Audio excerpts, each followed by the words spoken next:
por favor. Bem, então vou passar a palavra para o moderador e os senhores, por favor, fiquem à vontade para as perguntas, ok? Por favor, então, passo a palavra ao Leonardo Amorim.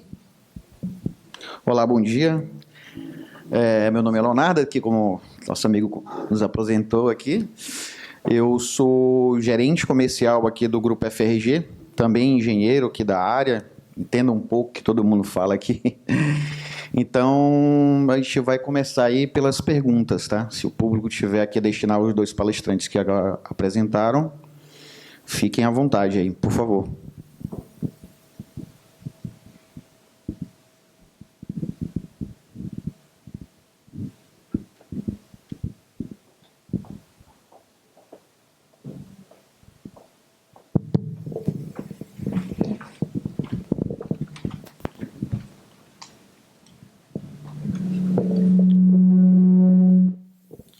Olá. Eu queria perguntar para o Marcelo qual é o investimento em mega que se faz para uma PCH, uma CGH hoje em dia. O investimento referente a um mega, por exemplo, instalado.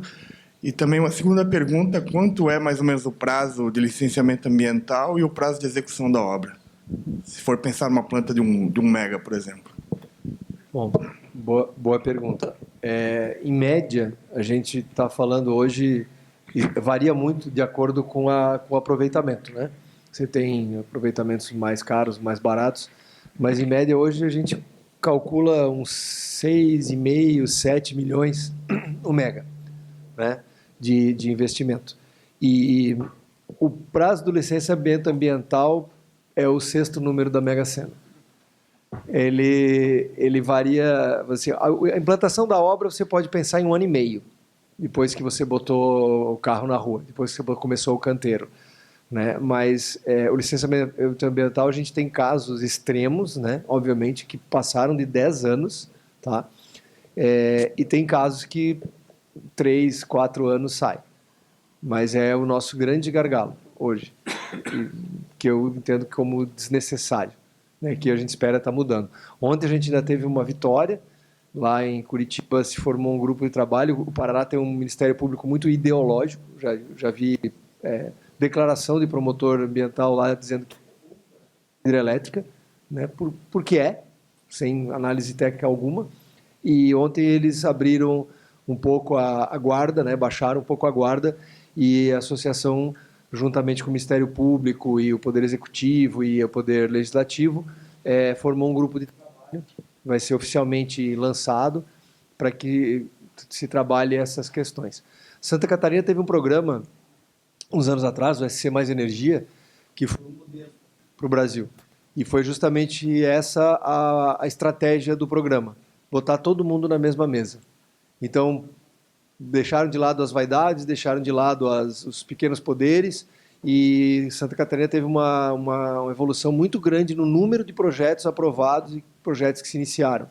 De 2013 para cá, acho que assim. O SC Mais Energia foi copiado por vários estados, o Rio Grande do Sul lançou no ano passado, e agora acho que esse modelo do grupo de trabalho lá inspira-se um pouco nisso, mas o principal investimento hoje, o principal impacto hoje na taxa interna de retorno de um projeto hidráulico é o tempo que o dinheiro que você põe na frente para fazer o inventário e os estudos ambientais fica parado, né? Então esse é o maior impacto. Espero ter respondido. Bom dia, sou o Guilherme, queria fazer a pergunta para o Marcelo.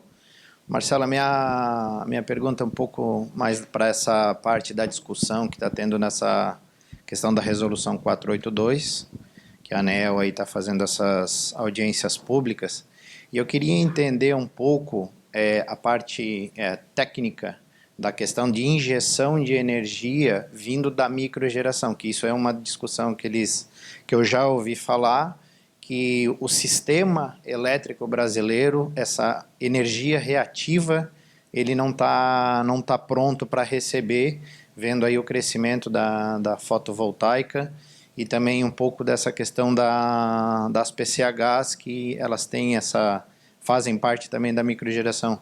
Então, queria entender um pouco essa parte técnica de nosso sistema aceitar ou não essa energia reativa.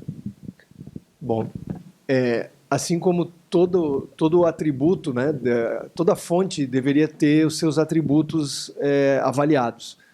E, obviamente, as fontes que não têm uma geração senoidal pura, ou seja, basicamente as fontes que dependem de um inversor de frequência para gerar senoide que vai ser injetado no sistema, e aí estamos falando especialmente da fotovoltaica e da eólica, né, já que as fontes que você tem como controlar a velocidade, que são as fontes térmicas e a fonte hidráulica, né, você consegue, por equipamento rotativo, gerar uma senoide mais limpa, né, essas fontes teriam que ser acompanhadas de soluções de captura do harmônico, de filtros de harmônicos, de reativos e etc. Ou seja, tem solução. E tudo depende de proporção, concentração, né? Então, se você tiver ela numa proporção razoável, bem distribuída, você vai sentir muito pouco. Alguns equipamentos são mais sensíveis, né? Então, eu tenho relatos de clientes que a gente atua tanto na ponta geração quanto de consumo na Vetorlog, que é a minha empresa.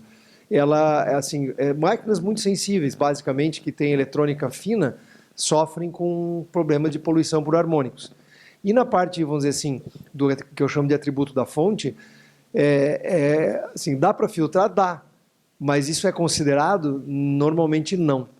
Assim como, por exemplo, não é considerado quando o leilão de uma energia eólica super barata ou uma super hidrelétrica na Amazônia não leva em conta o custo da linha de transmissão, não leva em conta da energia de base necessária para cobrir intermitência e etc, etc, etc. Então, assim, os inversores têm que ser homologados, obviamente, têm que ser inversores de qualidade. Eu acho que nisso o Brasil também tem evoluído muito, né? A gente tem fornecedores bons aqui. O nosso calcanhar de Aquiles na cadeia da fotovoltaica, eu entendo, e posso estar enganado, porque eu também não sou um especialista nisso, mas eu entendo que é só a célula, né? Porque a parte de eletrônica, de potência, de equipamentos, nós temos boas fábricas no Brasil. E além de um bom inversor, você tem que ter uma compensação caso o nível, por uma questão de concentração de geração fotovoltaica numa região e tal, seja muito alto, uma compensação por filtro, por captura de harmônico ou de reativo excedente. Eu acho que é por aí, mais ou menos. Mas não é uma missão impossível. Ela só tem um custo. Eu vou pedir para alguém aí da plateia perguntar aqui ao William também. Bom, eu vou fazer uma pergunta aqui. CGH, mas pode ser para biomassa também. Eu queria saber qual que é o potencial hoje no Brasil, tanto para CGH quanto para biomassa, e se já está mapeado em algum estudo. Potencial para geração? Potencial, basicamente, são aqueles 7.500 hectares lá que se tem de eucalipto. Basicamente, aí a gente fala em 10% do consumo, tá? Com o reflorestamento que se tem planejado até 2030, dá para se chegar até 10% com biomassa. Dentro disso, tem que se fazer uma distribuição, né, para se entender o que dá, a quantidade que dá para colocar para geração distribuída ou para grandes termoelétricas, com esse potencial energético que a gente tem de biomassa. A questão da geração distribuída é que hoje, dependendo da quantidade de projetos, por exemplo, a gente tem uma concentração muito grande no norte de Minas, que é a região que se tem maior intensidade solar. Então, lá a gente está tendo problema com biomassa, pela quantidade de projetos já de GD que se tem naquela área. Então, lá a fotovoltaica já está complicado e para biomassa também, tá? Pela concentração de projetos ali. Mas o potencial... Sim. Problema é distribuidora. Hoje, a barreira que a gente enfrenta em todo projeto é distribuidora. Então, é o que o Marcelo comentou. Você monta um projeto, você tem que ter um projeto praticamente no estado da arte, até com as cores que a distribuidora deseja ver naquele projeto. Entendeu? Uma vírgula que você erra, eles esperam lá no 59º dia para te retornar. Aí você vai ter mais 60. Então, basicamente, Se falar em potencial é até um ponto imensurável na nossa ótica, né? Porque potencial tem muito para geração distribuída, de biomassa, seja de CGH. Sim, sim. Fora floresta, a gente tem resíduo, tem, como eu falei, tem casca de arroz, casca de dendê, casca de coco. Então ainda tem uma região que a gente explorou pouco, que é norte e nordeste, para ver o potencial desse pessoal. Mas acho que a questão não é nem o potencial energético, é uma questão mais de infraestrutura e política para se colocar a geração distribuída aí de biomassa. Potencial, você perguntou, potencial de CGH eu não tenho número para GD. Eu tenho o número de CGHs, para GD a gente não fez o levantamento. Até porque tem questões que são importantes. Assim, a política, na verdade, ela define quase tudo, né? Então, desde do convênio do ICMS, que você não tem segurança. Por exemplo, aqui em Santa Catarina ele nem é um ato ainda do governo, então não é uma realidade, né? E em alguns estados é só por 4 anos, e ainda assim existe um esperneio para discutir o que fica sob o guarda-chuva desse CONFAS ou não. E só para complementar o William, lá em Curitiba tem uma termoelétrica que eles estão querendo colocar com biomassa da poda da cidade, que vai ser que se poda das árvores, utilizar para gerar. Então a gente tem que, como foi explorado pelo jornalista, pensar fora da caixa. Eu sei que é clichê falar isso, mas assim, a gente tem muita oportunidade desde que o governo nos deixe trabalhar. Então, assim, desde biomassas, por exemplo, casca de arroz já foi citado, poda, usinas complementares, aqueles painéis solares flutuantes são fantásticos, porque você reduz a temperatura do painel e aumenta a eficiência. Então, você aproveitar, por exemplo, um lago de uma CGH para ter um painel flutuante, você racionaliza a conexão, você racionaliza a eficiência do painel, você racionaliza a operação e você tem complementaridade, porque à noite, quando o painel não está gerando, você turbina a água que você guardou durante o dia. Então é só o governo nos deixar de trabalhar, que a gente dá um jeito disso aqui ficar melhor. Bem, eu vou complementar só um pouco, falando assim até o que o William comentou em relação à região norte ali. Eu sou nascido na região norte, vindo ali, e posso dizer ali que a parte de infraestrutura é muito carente. Então é uma área assim que tem que ser realmente vista. E fora isso, é uma das energias mais caras hoje no Brasil, é de lá, para você ter uma ideia. Exatamente. Então é complicado. Política pública hoje é o que está sendo discutido, é o que está sendo mais debatido hoje em todas as áreas aí de fontes renováveis. Eu vou pedir à plateia mais uma última pergunta aí, que é aqui para o nosso amigo, que ele tinha levantado já um pouco à frente. A pergunta é para o William, que eu queria perguntar. Em relação a essa questão da biomassa e o modelo de negócios que vocês estão utilizando. Então, dentro da geração distribuída, provavelmente a mais, digamos que a mais comumente utilizada seria a autoconsumo remoto. Tem algumas questões de geração compartilhada também, que você já tem um projeto implementado. E, no caso, por exemplo, em solar, a gente tem alguma de geração compartilhada que trabalha com locação de painéis. E, nesse caso, qual seria, digamos, qual seria o formato para, como você não pode vender a energia propriamente gerada, seria, por exemplo, em tonelagem de matéria-prima? Qual que seria o modelo, o formato de negócios para eu conseguir implantar um projeto desses dentro do conceito de geração compartilhada? O conceito basicamente é o mesmo, tá? É o mesmo utilizado pela Solar. A gente tem um projeto já pronto, um plano de negócio pronto, de uma termoelétrica. Ela está dentro da floresta, uma termoelétrica de 3 mega, para fazer geração compartilhada. Então o modelo de negócio é o mesmo, onde você vai formar uma cooperativa, ter os cooperados, fazer o arrendamento ali da geração e distribuir isso entre os cooperados. Então, basicamente, o modelo de negócio é o mesmo do utilizado pela Solar.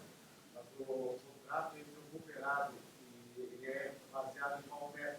Baseado em horas de uso da máquina, do gerador? Qual seria digamos, Não. Como é a alocação de painéis no solar?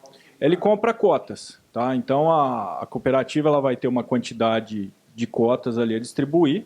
Isso a gente faz cota, por exemplo, cota de 100 kW.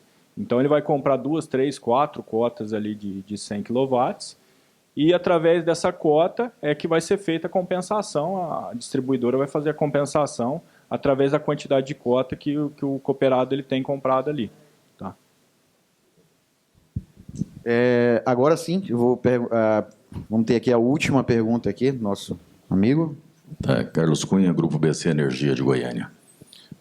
Eu gostaria de saber como é que você encara a situação da variação de preço do insumo. Diferentemente da solar e da hídrica, onde a gente não tem custo de insumo, quando a gente parte para a biomassa, a gente tem duas preocupações. Primeiro, degradação, depreciação do equipamento, OIM, que é mais elevado. E, em segundo lugar, que não menos importante, é a questão do insumo, né, e da logística para que isso seja viabilizado. É verdade que nós temos grandes problemas com relação aos reflorestamentos, projetos que foram feitos no Brasil e estão parados, que a atividade parou, o pessoal não está utilizando isso na cogeração, então está sobrando material. Mas vamos supor que aconteça alguma coisa e isso aqueça. Como é que vocês pretendem mitigar a questão do insumo no processo de geração através de biomassa? Bom, a implantação da planta ela tem que ser estratégica no projeto. Por exemplo, não vai se implantar uma termoelétrica próximo a um local que tenha papel e celulose, porque você não vai conseguir concorrer com o custo da biomassa de forma, vai ser um custo totalmente inviável para se montar uma termoelétrica ali. Essas regiões que não têm viabilidade econômica na biomassa, elas basicamente, num futuro, não se terá condição de criar uma fábrica, de ter uma fábrica ali concorrendo com você.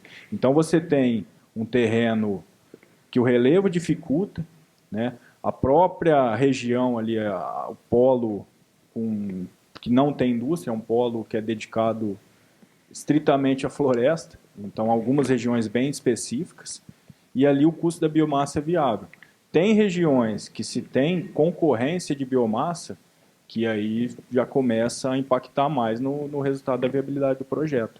Então o projeto ele tem que ser estratégico, né, na sua implantação, para que se coloque numa região que não vai ter competitividade ali. E o produtor, é o que eu falei, é um projeto que ele tem que ter um cunho também social, porque tem potencial de ir lá montar uma termoelétrica e fazer um ciclo garantido, um ciclo de 7 anos, porque você vai ter uma biomassa barata durante 7 anos, mas você não garante que aquilo ali perpetue, por questão econômica. Então a ideia é justamente essa, se ter um valor ali que estimule também o produtor a fazer os próximos ciclos ali. Sim. Basicamente é. Bem, gente, a gente vai dar como encerrado aqui já esse painel. Agradeço aqui ao William, ao Marcelo, aqui que apresentaram aqui suas palestras.